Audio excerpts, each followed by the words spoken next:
Was saying before my video cut off the last time, pieces start with the star blooms. They said slow down now. 939. This is start with the star blooms.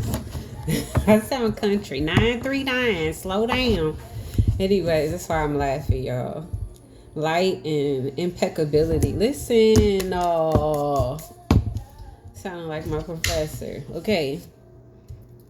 I was saying a second ago to someone, because I've been feeling the energy, but it's like people be so afraid because of what they know that they've been operated in, that they'll sit, like I said, in audience of people, not knowing that they being perceived, not because like we read energy, period, okay? And the reason why we read energy is because that's who we are innately. It could be a caution mechanism, it could be a coping mechanism, it could be learned behaviors based off of trauma that we've experienced and how we've learned to basically be in communication with spirit. But it's like this fear that you keep on taking on, right? Where you keep on operating in this space of, well, I don't know. I had a video and I'll share it. I believe it was like January of this year. I think it was January this year. And I was at the gym when I got this message. And I'm hearing spirit say, what is this all about? It's about the inner child. Excuse me, y'all. Confirmation. Why? Because there's so much power that lives there. But I had shared a message back in January, and I was at the gym and I kept on hearing, tell him, Big Daddy, off of Princess and the Frog.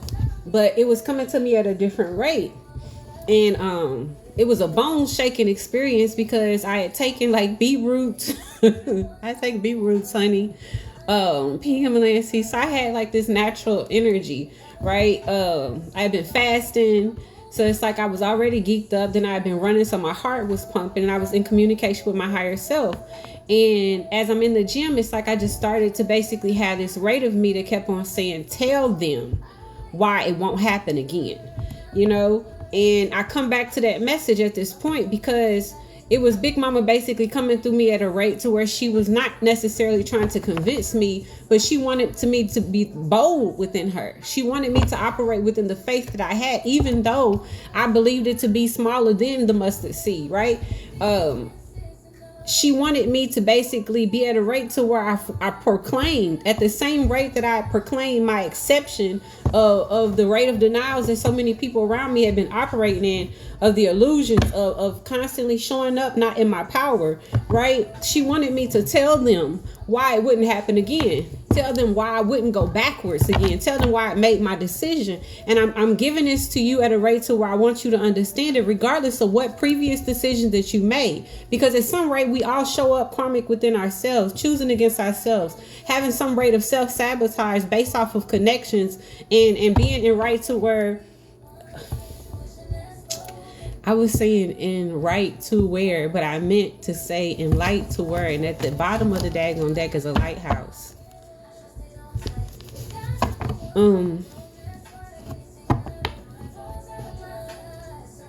You be hurt, so you be wanting to have revenge from the pain that's caused. You recognize even in the hurt that you perceived a lesson that allowed you to have an even greater gain.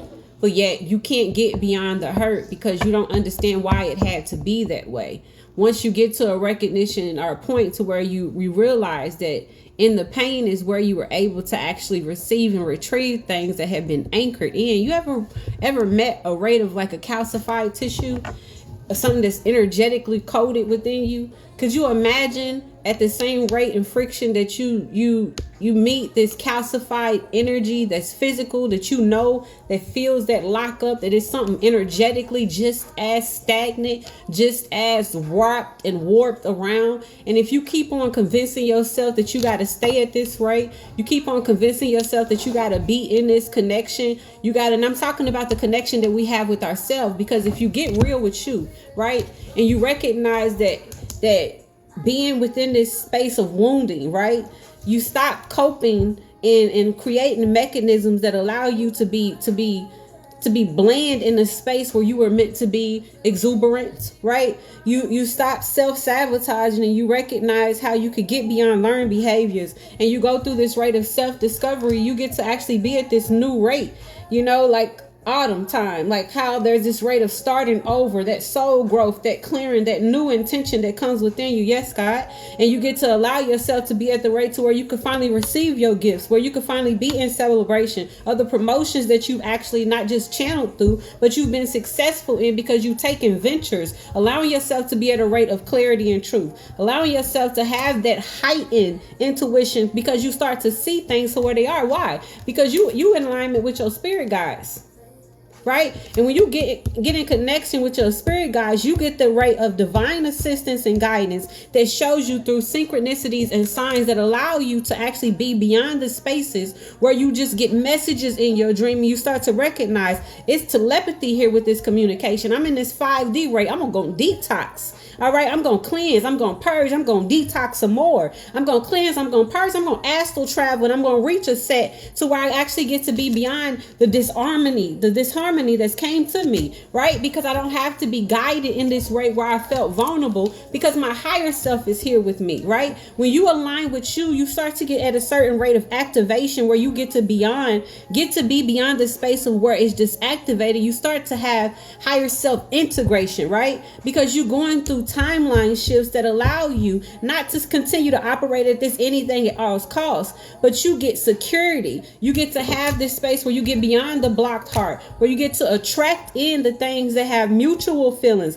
mutual interest towards you, instead of feeling drowned in spaces where the world opens up to you because you now in alignment with your higher self, and your higher self attaches you to your north node. That's that destiny rate. That's when you get in friendship with fate. That's where you actually start to be in evolution by finding the light in the path and getting away from the karmic cycles and challenges. That's where you get this rate of renewal. You have your sparks. You get to recognize that my ideas weren't just ideas for me. They were opportunities were going to open up, pathways for me to actually have that rate of abundance. But it's not just abundance, it's that wealth, right?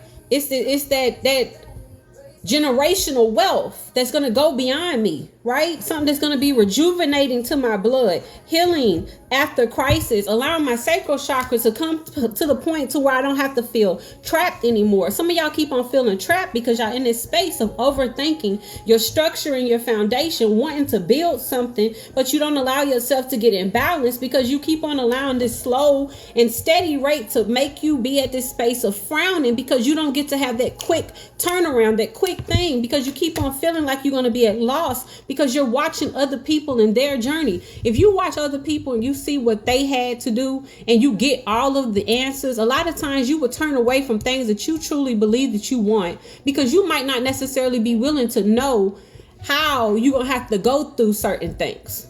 I hope y'all heard me just now. 808. If you really knew all that it took for some people to actually be where they was at, and everybody's story is different. Sometimes you wouldn't even want what you think that you want looking at other people. That's why you got to go within, right? That's why you got to go within. Don't be in fear. Don't be in fear. Don't be in fear. We be so timid because we be in spaces, y'all, that really didn't cultivate us being in our strength, because we couldn't be strong because then we would challenge the status quo. And when you start challenging things that have been sitting at the head of something that was never really meant to be the head of anything, good God, okay? And you start to basically make people have to be accountable and responsible for themselves, it pisses a lot of people off. So of course you might be confused. Of course you might not necessarily be sure. You might question a lot of things. But sit within yourself and know that this solitude ain't a punishment. Know the quietness that you feel in this rate of peace that you've been able to gain and ascertain ain't meant to harm you because you don't have this crowd surrounding you. A lot of people who need the crowd, they receiving something in that. You get what I'm saying? You might get what you need right there with you and your spirit team, your guides. And you might be able to actually cultivate in this space beyond the fear that you've allowed yourself to be restricted in. That fear ain't true. But you don't got to watch what somebody else is doing for you to be able to figure out how to do it for you. Go in, babe. You got so many keys that you done left for yourself. And some of y'all got skeleton keys. Some of y'all got keys that's going to open up keys to other keys. That's why it don't matter what any lock anybody else got, because even with the lock that they got, they still not gonna be able to gain access through you. They're gonna have to go within themselves. Peace.